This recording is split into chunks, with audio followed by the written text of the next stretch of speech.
안녕하십니까? 몸이 아플 때 얼굴을 보면 어딘가는 평소와 다르게 얼굴에 나타납니다. 몸의 상태가 얼굴에 나타난다는 뜻입니다. 그래서 오늘은 얼굴을 보면 숨은 병이 보인다 라는 책을 소개합니다. 안진법은 예로부터 한의학에서 진단법 중 하나로 이용되어 왔습니다. 안진법은 얼굴에 나타난 불균형이나 굴곡, 붓기 등을 보고 그 사람의 내장 상태를 진단하는 방법입니다. 그러면 책의 주요 내용을 살펴보도록 하겠습니다. 1. 건강한 몸이란 양질의 혈액을 만들어서 이를 순환시키고 불필요한 것을 제대로 배출할 수 있는 상태이다. 이것이 원활하지 못하면 몸에 막힘이 생기면서 여러 가지 이상 증상이 나타난다.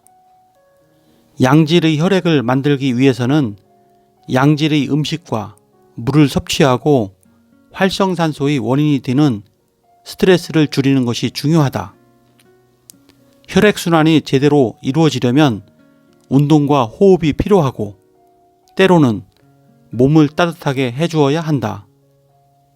그리고 불필요한 것을 잘 배출하려면 대변, 소변, 호흡, 땀의 4가지 배설계가 제대로 기능해야 한다. 그래서 식사와 호흡, 스트레스 관리에 대한 접근을 치료의 기본으로 삼고 있다. 신체에 대한 철학과 치료 방침의 공통 개념은 다음과 같다.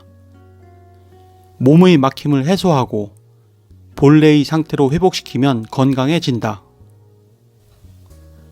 2. 안진법이란 안진법은 얼굴을 보고 증상을 판단하는 방법이다. 얼굴 표정이나 안색, 얼굴 붓기 등을 보고 그 사람의 건강 상태를 가늠할 뿐만 아니라 피부의 팽창이나 굴곡, 부분적인 색의 변화, 부스럼, 기미, 반점 등을 보고 몸의 상태를 추측해 간다. 3. 얼굴 부위별 체크 방법 얼굴의 좌우 차이를 체크한다. 구체적인 방법은 다음과 같다. 거울 앞에 똑바로 서서 좌우 어깨 길이를 비교한다. 어깨가 짧아진 쪽의 얼굴이 반대쪽 얼굴보다 올라갔는지 혹은 내려갔는지를 확인한다. 올라간 경우는 경직성, 내려간 경우는 비대, 염증성의 이상이 의심된다. 어깨가 짧아진 쪽이 이상이 있을 가능성이 있다. 첫 번째, 왼쪽 어깨가 짧고 왼쪽 얼굴이 올라가 있다. 이는 왼쪽 장기가 경직성이 이상이 의심된다. 뇌경색, 심근경색, 신장결석, 변비 등. 두 번째, 왼쪽 어깨가 짧고 왼쪽 얼굴이 내려가 있다. 이는 왼쪽 장기가 비대, 염증성의 이상이 의심된다. 즉 뇌출혈, 심장 비대, 설사 등. 세 번째, 오른쪽 어깨가 짧고 오른쪽 얼굴이 올라가 있다. 이는 오른쪽 장기가 경직성이 의심된다. 즉 뇌경색, 간경화, 신장결석. 네 번째, 오른쪽 어깨가 짧고 오른쪽 얼굴이 내려가 있다. 이는 오른쪽 장기가 비대, 염증성이 의심된다. 즉 뇌출혈, 간염, 십이지장 궤양. 몸의 좌측에는 심장과 위장, 대장이 있고 우측에는 간과 십이지장, 직장, 항문이 있다. 신장과 폐, 뇌는 모두 있다. 눈의 크기 차이. 눈이 작거나 주름진 쪽에 이상이 숨어 있을 가능성이 있다. 예를 들어 오른쪽 눈보다 왼쪽 눈이 작을 때에는 좌측의 골격, 근육, 내장 등이 막힘이 있을 가능성이 있다. 이런 막힘을 방치하면 왼쪽 허리의 통증이나 무릎 통증, 왼쪽에 있는 장기의 기능 저하를 초래할 수 있다. 좌우에 차이가 생기는 것은 몸의 어딘가에 불편함을 느끼면서 무의식 중에 그쪽을 웅크리기 때문이다. 얼굴이 각 부위와 내장과의 상관관계. 두정부는 신장과 방광, 이마는 소장, 미간과 눈은 간장, 코는 심장, 콧등 중간은 췌장, 미간과 뺨은 폐, 입술은 위와 장, 입 주위는 생식기, 귀는 호르몬계와 관계에 있다. 얼굴의 어느 한 부위에 색변화, 휘어짐, 그늘짐, 붓기, 함몰, 부스럼, 기미, 반점 등이 나타난다면 그 부분과 상관관계가 있는 몸의 기관에 이상이 생겼다고 볼 수 있다. 안진법에서 자가 건강점검을 실시할 때는 놓치는 부분이 없도록 두정부, 이마, 미간, 코, 뺨, 귀, 입과 같이 얼굴 위에서 아래로 내려오는 순서에 따라 관찰하는 것이 좋다. 두정부, 특히 머리가 난 부위는 신장과 방광의 기능과 관련이 있다. 신장의 기능 중에 하나는 노폐물을 소변으로 배출하는 것이다. 두정부를 손가락으로 누를 때 아프거나 편두통 시 두정부 부근이 아프다면 신장 기능이 저하되어 방광에 문제가 생겼을 가능성이 있다. 수족 냉증이나 추위, 요실금, 방광염, 요로결석, 신장결석 등의 증상이나 질병으로 나타난다. 이마는 소장과 관련이 있다. 누르면 아프거나 주변과 색이 다르거나 부스럼이나 기미가 생기면 소장이 약해졌다는 신호이다. 소장의 기능 저하의 원인은 씹기 부족에서 유래된다. 음식을 충분히 씹지 않고 삼키면 소장에 과부하가 걸리고 이것이 원인이 되어 변비나 설사 등의 배설 이상, 위하수 등을 초래할 수 있다. 미간, 눈썹과 눈썹 사이에 가로주름이 생겼다면 폐의 기능 저하가 의심된다. 미간에 세로주름이 생긴 경우는 간에 스트레스가 쌓여 간의 기능이 저하된 것을 의미한다. 간의 기능이 떨어지면 혈액을 깨끗이 정화하지 못하므로 더러운 피가 온몸을 돌게 된다. 그러면 짜증이 나고 미간을 찌푸리면서 주름이 깊어진다.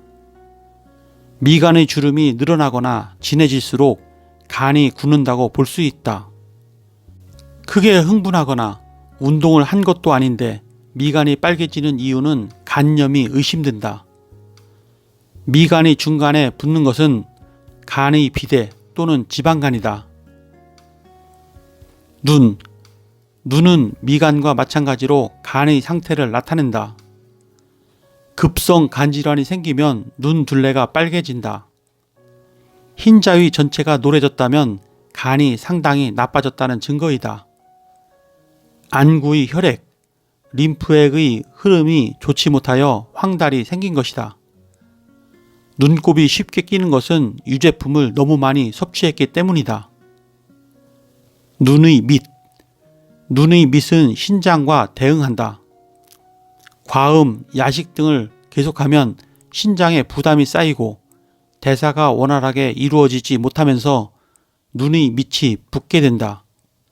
즉, 눈의 밑이 붓거나 처지는 것은 신장에 과부하가 걸렸다는 신호이며 신장 비대의 징후로 볼 수 있다.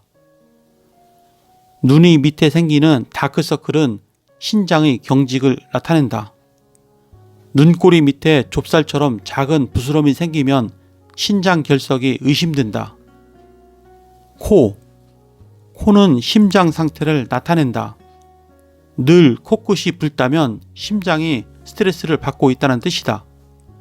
심장이 더 나빠지면 코의 모세혈관이 피부 표면으로 올라오거나 코끝 색깔이 빨간색에서 보라색으로 변하기도 한다. 이 지경이 되면 신부전의 위험성이 있으므로 빨리 조치를 취해야 한다. 콧등의 중간 부분은 췌장과 관련된 부위이다. 이곳이 검푸른색을 띠면 췌장이 약해졌을 가능성이 있다. 뺨. 뺨에는 폐의 기능 저하 징후가 나타난다. 오른쪽 뺨이 검부스름해진 경우는 오른쪽 폐, 왼쪽 뺨이 검부스름해진 경우는 왼쪽 폐가 약해졌음을 의미한다. 폐의 하부에 막힘이 있을 때는 미간에 가로주름이 잡히기도 하므로 같이 체크해야 한다. 귀. 귀는 신장과 호르몬의 상태를 의미한다. 귀가 딱딱하거나 한쪽 귀만 빨갛다면 호르몬 분비 균형에 문제가 생겼을 가능성이 있다. 입. 입은 우리가 먹고 마시는 음식물이 들어가는 소화관의 시작점이다. 한편 항문은 소화와 흡수가 되지 않는 음식물이 배출되는 소화관의 종점이다. 그러므로 입에서 항문을 비롯한 위와 장과 같은 소화관의 상태가 뚜렷이 반영된다. 소화관이 확장되어 힘이 떨어지면 입술이 부풀어 오른다. 또한 입술에 어두운 김이나 궤양이 생긴다면 소화관의 궤양이나 우열이 있음을 의미한다. 입의 주의. 입의 주의는 생식기 상태를 나타내며 특히 여성의 경우는 더 잘 나타난다. 입의 주의가 검부스름한 것은 성호르몬 분비가 저하되어 있다는 신호이다. 네, 이상으로 책의 주요 내용을 살펴보았고요. 책에서는 얼굴을 통해 자신의 몸 상태를 파악하고 스스로 자신의 몸을 관리하도록 하고 있습니다. 얼굴을 통해 몸 상태를 파악하는 데 도움이 되셨다면 구독과 좋아요 부탁드립니다. 그러면 다음 시간에 뵙겠습니다. 감사합니다.